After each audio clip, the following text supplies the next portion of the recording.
Well, hello everyone. We are back from Sudbury. We went to the Big Nickel and we went down in the mine and had a wonderful tour. So here is my souvenir I brought home, a beautiful cup from the Big Nickel. So now I'm going to take you all there. The Big Nickel in Sudbury is 30 feet tall and it resembles a 1951 Canadian nickel and was built in 1964. And it symbolizes the city's history as a major global center for nickel mining and production in Sudbury. By the way, a nickel is 5 cents. Now, the group is meeting the tour guide in this room, and here they're just showing the boots and the clothing the miners wore. We were told to wear sturdy footwear and a jacket. It's been a while since I'm at 15 years old. Oh wow, okay, so yeah, it's changed quite a bit, I bet, since the last time. We are all now in the elevator and we're going down 21 meters, and down there it's going to be 13 degrees.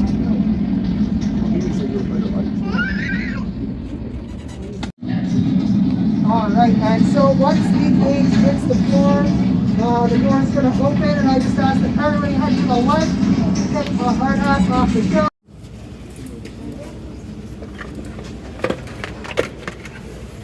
We have our hard hats on and we're ready for the tour.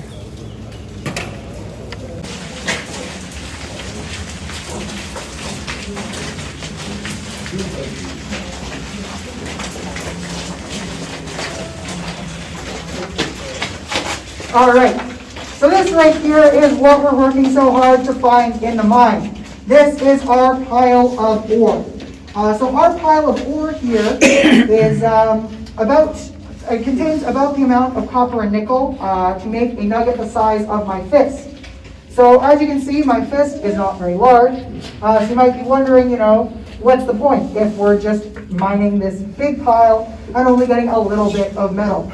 And the reason that we do this is because ore doesn't generally have a lot of metal in it. An ore body actually only has to be about 3% valuable metal for a mine to be considered profitable.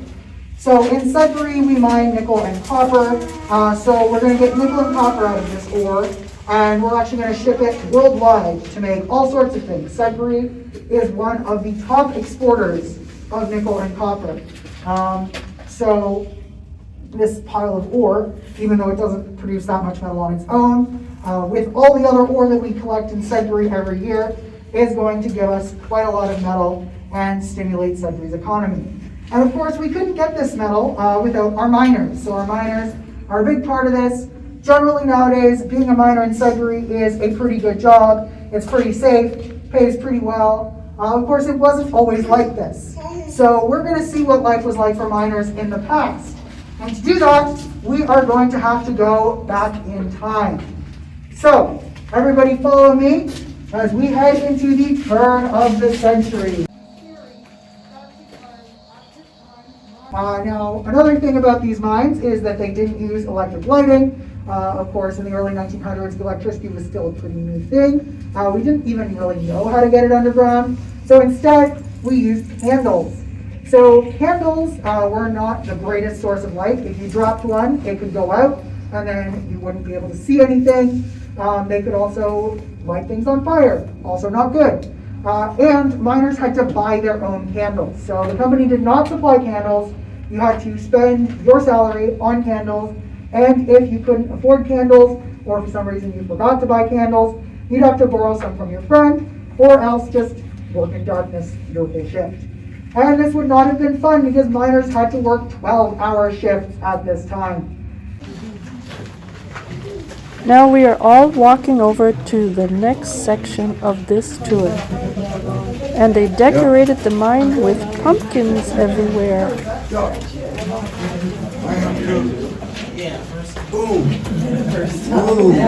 All right. So, welcome to your first day of work in the mines, everybody. Hi, laborer. Your job is going to be to scoop up the rocks and toss them into that cart over there. Now, this is a pretty hard task. How much money do you think you're gonna make for this, for 12 hours of work? Oh my God, I'm gonna pay $2. Not even. You're going to make $1.60 per day. Dynamite. So the driller is over this way. We are following the tour guide, and she's going to show us a demonstration from the past. And you know what? I don't like the sound of that. One sec. Yeah, okay, it's stuck.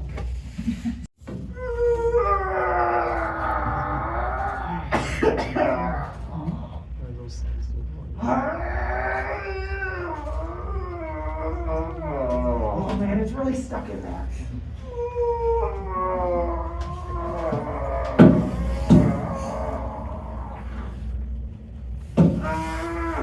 Okay. Well, that demonstration was very interesting, and we're all wondering what we're going to see next when we go through these doors.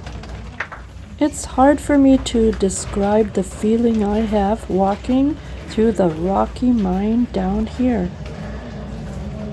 Now, to all of us, this area looks like a lunchroom with the benches, but it actually isn't a lunchroom.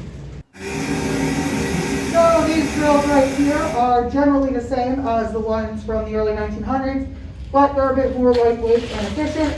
So we've got the jackleg drill here. It's sort of a smaller force. It's called jackleg because it has that one leg that you can jack up or down based on where you want to drill in the wall. And then over here we have the stoper. So the stoper actually drills holes upwards into the ceiling. Now the mud machine was used to transport and scoop up ore. So we would have one person here operating the scoop. They would turn the crank would scoop up the ore and then toss it into the cart at the back. And then there would usually be a second person right here pulling the cart along as the scoop was scooping and tossing. Using the slusher. So this is the slusher right here.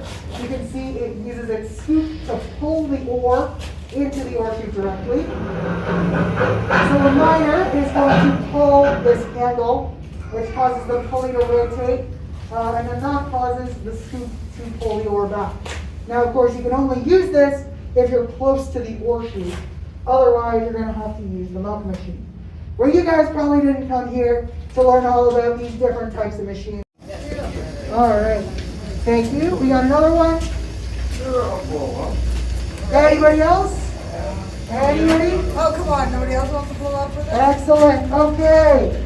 So as you can see, this dynamite wall has mostly been done. We just have this one hole right here that needs to be filled up with dynamite. So I'm going to get someone to put in the first stick. That first stick is called the primer, and it's going to be right next to the fuse. So it's going to be the first stick that blows up. So someone please put in the first stick. Whoever wants to. Okay. Yeah, just right in there. All right. And then I'm going to put that in. And we can now have the second stick, which is called the cushion.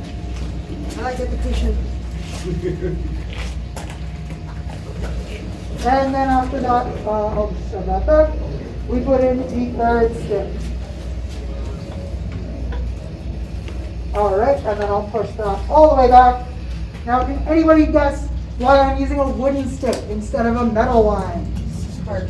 That's right, that's right. So yeah, we do not want sparks. If we have sparks, we want to ignite the dynamite, and that is going to be really bad for everybody. So we use a wooden stick instead. Now I'm going to plug the hole up with clay. That's really important. It prevents the dynamite from blowing up into the room, and instead makes it lob into the rock wall.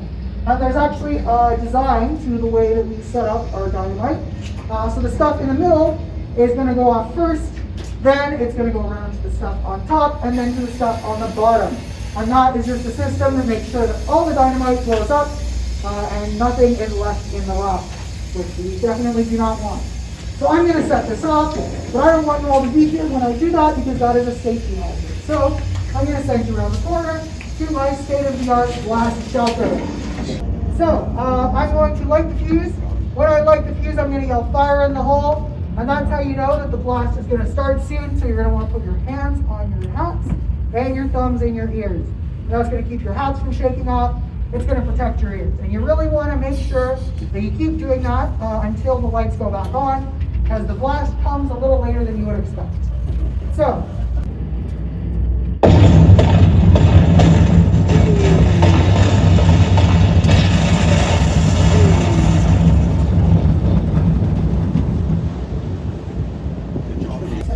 after that experience, we are all making our way to another section here in the mine.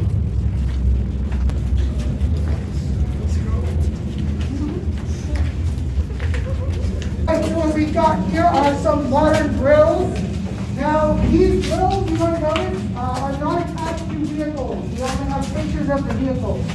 Now, the reason for this is because these vehicles are so huge, they would not fit in our mines. For example, this drill right here can drill a hole from about where I'm standing to that red door down there. So that's a pretty deep hole. Now, does anybody smell sort of a strange candy smell? Yeah. So that is our scent warning. And what that means is there's an emergency going on somewhere in the mine. Now don't worry, this isn't a real emergency, but if it was, we would have to head to the refuge station, which is just around the corner. This refuge station is also a lunchroom for the miners that work here.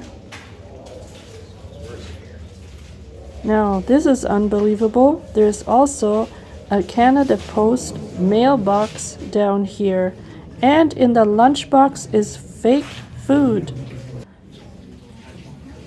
Well, everyone, I didn't videotape the whole tour down here in the mine, but I must say that our tour guide was incredible. Which is being operated by someone above ground. So that means that it's a lot safer for the miners. We can send our machines into places that we wouldn't totally want to send a miner without worrying about endangering anyone. So our motor workshops are pretty smooth and round. We no longer need to worry about them getting stuck in them. It's really deep holes, and as you also might see, we have multiple on one vehicle. The tour is over now, everyone, and we are all heading back towards the station where the elevator is. My husband and I are going to the gift shop, and we're buying a souvenir to take home.